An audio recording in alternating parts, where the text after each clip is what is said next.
Gao Tu's father had always been a stern man, strict and imposing, yet beneath the surface, he cared deeply for his son. He had watched Gao Tu grow from a quiet, obedient child into the strong, determined man he was today. But the recent news about Gao Tu's pregnancy had shocked him to the core. The thought of his son, delicate and usually so careful, carrying a child, and doing so secretly, stirred a mix of worry, fear, and anger in him. He had known Shen Wenlang hated omegas, had always been cold to them, and the idea that Gao Tu's situation would reach Wenling filled him with both dread and a strange sense of urgency. It was a quiet evening when he finally decided to take action. He could no longer sit silently, letting events unfold without influence.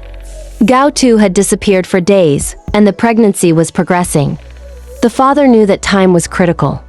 With every passing hour, the stakes grew higher, and the potential for disaster loomed. He had to act. Wenling needed to know. The question was not just whether he would tell him, but how.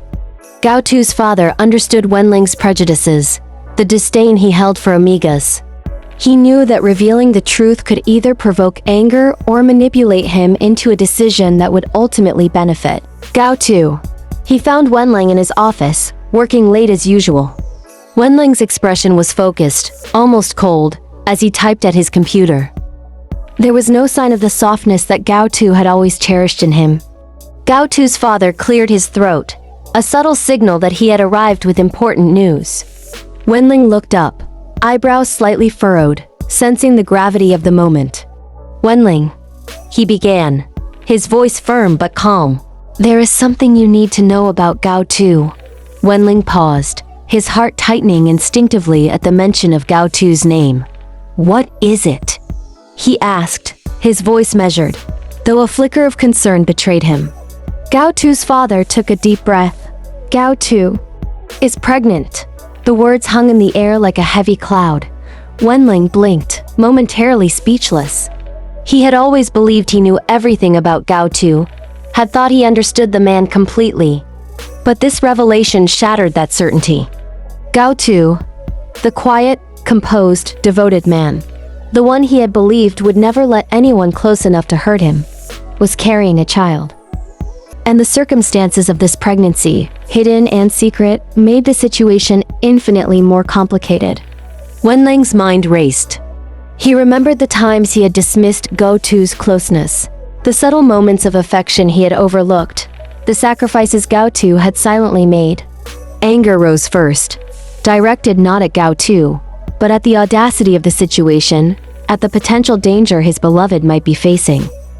Then slowly, a different feeling took root, a deep, aching worry that gnawed at his chest. Gao Tu had always been careful, meticulous, yet here he was, vulnerable, exposed in ways Wenling had never imagined. Gao Tu's father studied Wenling's reaction carefully.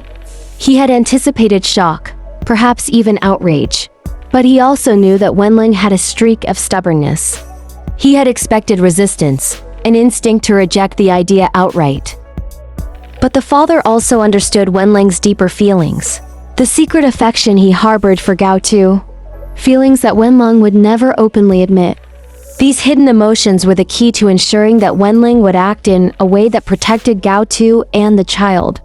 "You must understand," Gao Tu's father continued. "Gao Tu has kept this secret for you.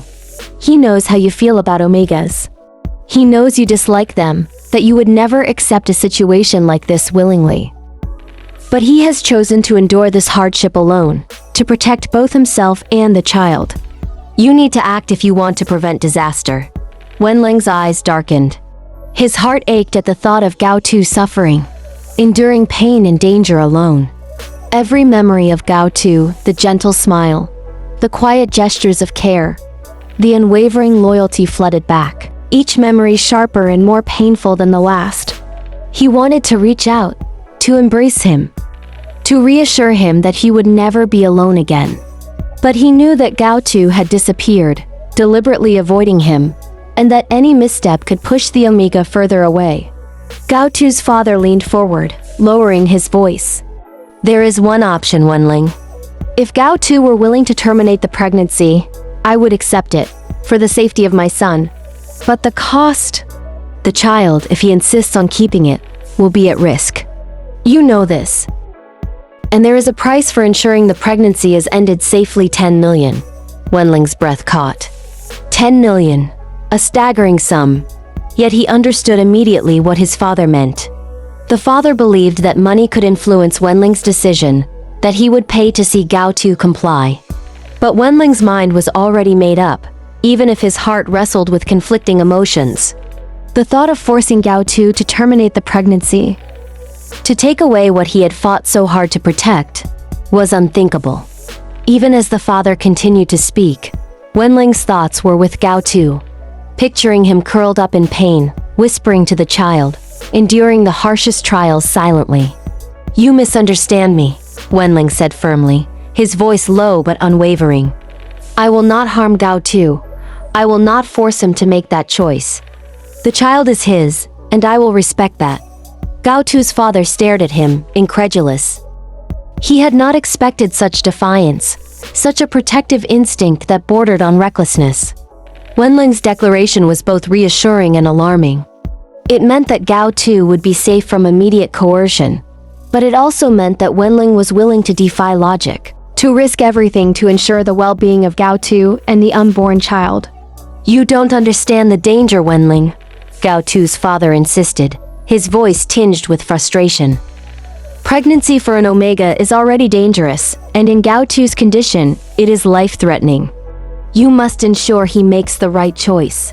Wenling shook his head, determination blazing in his eyes. No, Gao Tu has made his choice. I will respect him. I will protect him. And I will do whatever it takes to make sure he survives, and that the child survives. There was a long silence. Gao Tu's father realized that Wenling's love, though unspoken for years, was far deeper and more steadfast than he had imagined. Wenling's devotion was unwavering, and his decision would not be swayed by money, threat, or logic.